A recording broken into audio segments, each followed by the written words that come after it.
Hey guys, welcome back. I'm Scott Taylor of Taylor Toons Publishing, here to give you more character bios and cartoon illustrations. Keep watching.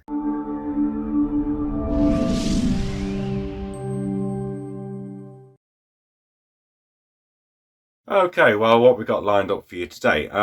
Basically, I would like to talk about another character of my novel. His name is Tweak. He's a dwarf, and I believe every fantasy novel should have a dwarf in it, and yeah, mine is no exception. The title of the novel is Skylantern Dragons and the Monsters of Mundor. Yeah, so it's priced at $6.99. It's available on Amazon now. So yeah, let's talk about Tweak. Tweak is basically the comic relief character. No, not like this guy in Star Wars, though he is sort of a busybody and marginally irritating. Be that as it may, he does add more to the storyline than most of his ilk, and is actually integral to the plot. Tweak was created to be the foil of Prince Fabian. He's the annoying little critter that dogs the protagonist all the way through his adventures, endeavouring to dig up enough dirt on our protagonist to actually try and expose him and his guilt for all to see. Tweak is a wizard with minor abilities. He's also a terrible busybody with far too much time on his hands. Prince Fabian was back in his room. He was not seen for what seemed like hours. The young heir stared at his reflection in the mirror, looking deep into his likeness, wondering what monster had revealed itself in the woods that day. He looked pale and, in truth, he was concerned that it would happen again, this terrible metamorphosis. All he remembered from the events earlier that day was the feeling that something else, something terrifying, was trapped within his flesh, clawing to come out. He recalled how his skin became discolored, and the appalling way in which his bones reshaped themselves, as if, by means of enchantment, he was becoming someone or something else entirely. A cold sweat covered his brow. He grasped his hand quickly to stop it from shaking. There was a knock at the door. He wasn't expecting visitors. He couldn't allow himself to be seen so agitated and upset. Wiping his hand across his brow, he called out, "Who is it?" "It's only I," uttered a familiar voice. This was not the time for visitors, Prince Fabian mused. Neither was it the appropriate time for raising suspicions. But Fabian knew the voice belonged to Tweak, the local busybody and alchemist. "Come," he shouted. The door opened, and in trod a dwarf with the most curious features. Thick brown hair framed his face, and the bushiest brows flanked a pair of odd-looking spectacles that sat upon the bridge of a rather pronounced, generously sized nose. The spectacles gave one the impression of an antique watch design, making the dwarf appear as if he was a tinker of a sort, capable of dabbling in the most rudimentary of sciences. But what was even more curious was the fact that he had not two, but 4 eyes that jutted outward from his mane of thick hair. This dwarf had the ears of an ass, long and tall, and perfect for eavesdropping. "Why the long face?" Tweak asked. Prince Fabian was hardly in the mood for a social call, but he tried to hide his true emotions, if only to delay any misgivings. "No, you just startled me, that's all." "Hope I'm not intruding." "No, not at all," he lied. Prince Fabian looked again at his reflection for one fleeting moment, and suddenly he caught something dark and twisted gazing back at him. It was a second, but there was something that undeniably caught his eye. A dragon's reflection. "Now I know something is wrong," Tweak deduced. "Well, I am not at liberty to tell you anything at the moment, Tweak. I'm sorry. Now, if you don't mind, I would like to be alone. Please respect my wishes, my old friend. I don't want to talk about it." Silently, the dwarf stepped away, shutting the door behind him. Something was terribly wrong, and it was up to this resident busybody to find out just what. Far be it for old eavesdropper Tweak, as he was referred to by most around the court, to stand idly by when there was gossip to be uncovered, as well as a crisis to be exposed. Afterwards, Tweak retires back to his digs in order to find out just what it is Fabian is keeping secret from him. He discovers the truth within a magic artifact, the sacred mirror of revelation, wherein the wizard discovers that Fabian himself is a dragon, no less. The magic mirror reveals all. Everything from Fabian's transformation in the forest to the rescue that aided a farmer's boy from the clutches of a giant man-eating pitcher plant. Though Tweak is far more interested in the metamorphosis rather than the act of heroism. Shortly the answer came to him. He would use the Mirror of Secrets to discover what Prince Fabian was hiding. True, he thought to himself, the use of such a powerful looking glass was an impropriety, but then, desperate times called for desperate actions.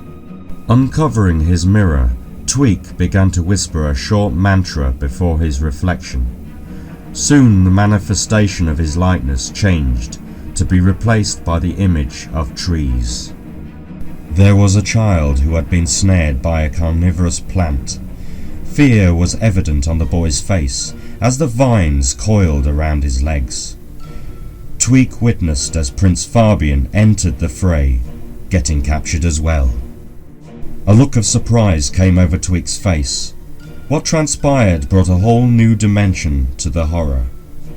Tweak backed away from the reflection in the glass as it presented the past in its entirety. Tweak witnessed an unexpected transformation. The eyes of the dwarf grew wider as the full revelation began to unravel. The prince! He's a dragon!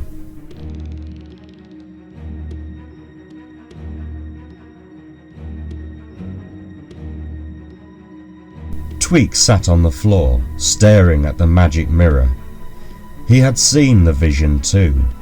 For a whole day he sat there, staring at the looking glass as though in a trance. The full shock of it had not fully hit home, though he seemed unable to pull himself round. The prince was a monster. The heir to the throne of Mundor was a dragon. Shaking off his daze, Tweak wondered what he would do. Would he rat on the prince and tell King Rene the news? No. Not only would that be folly, it would be dishonourable as well. True, the king would not believe him, and Rene had enough worries without this recent situation becoming public knowledge.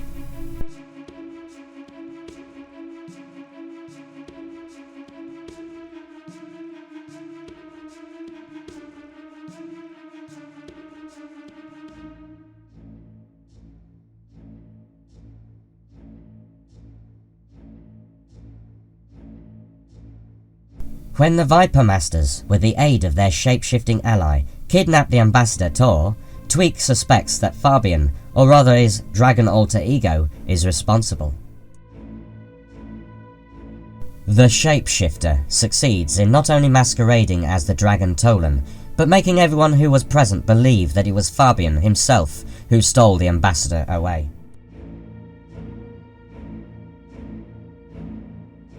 The hooded man with the moustache regarded his handiwork and backed away, knowing how well these little diversions sufficed in drawing people's attentions.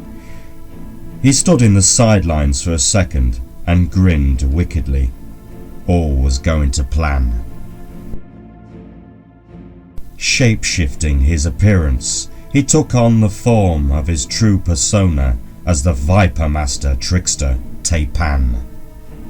And then, in a further change, he began to mimic the appearance of Fabian's alter ego, the Dragon Tolan.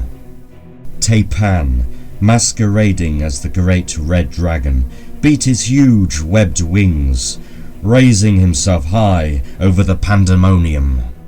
He set the market stalls ablaze with fire that filled the market square, permeating the streets with a conflagration and further panic. People fled. Adding a little more theatricality to his power play, Teipan uttered the words mimicking Prince Fabian's voice. My father was always such a soft touch, but I have harnessed the dragon's heart, have tasted it, and will not bow to invaders. Taipan soared high and banked for another pass. This time he had the ambassador in his sights. "Not even one as deceptively beautiful as you," he roared, swooping towards the ground and then lifting the screaming youth in his talons.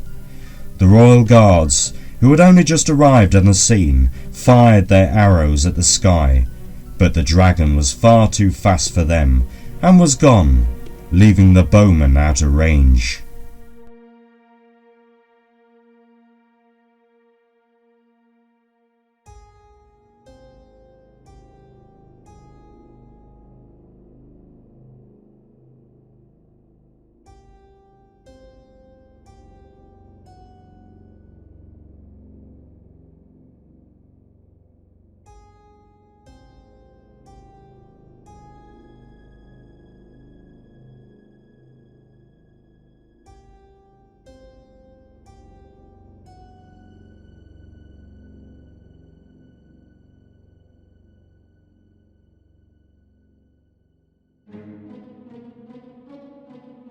Fabian is forced into certain exile, becoming a wanted man in his own kingdom.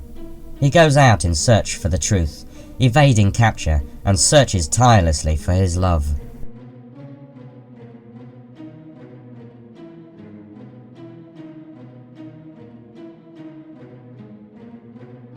Tweak, of course, goes out after him. In his eyes, Fabian is a deviant who deserves to be punished.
Okay, well, thank you for watching my video. If you're interested in purchasing a copy of my novel entitled Skylantern Dragons and the Monsters of Mundor, you can access it by going to my website at www.tailoredtoonspublishing.co.uk. It is also available on Amazon and eBay via Wellybob Books. It is priced at $6.99. You can download it for Kindle as well as purchase the paperback version, as you can see. Okay, well, thank you for watching and I'll see you tomorrow. See you later.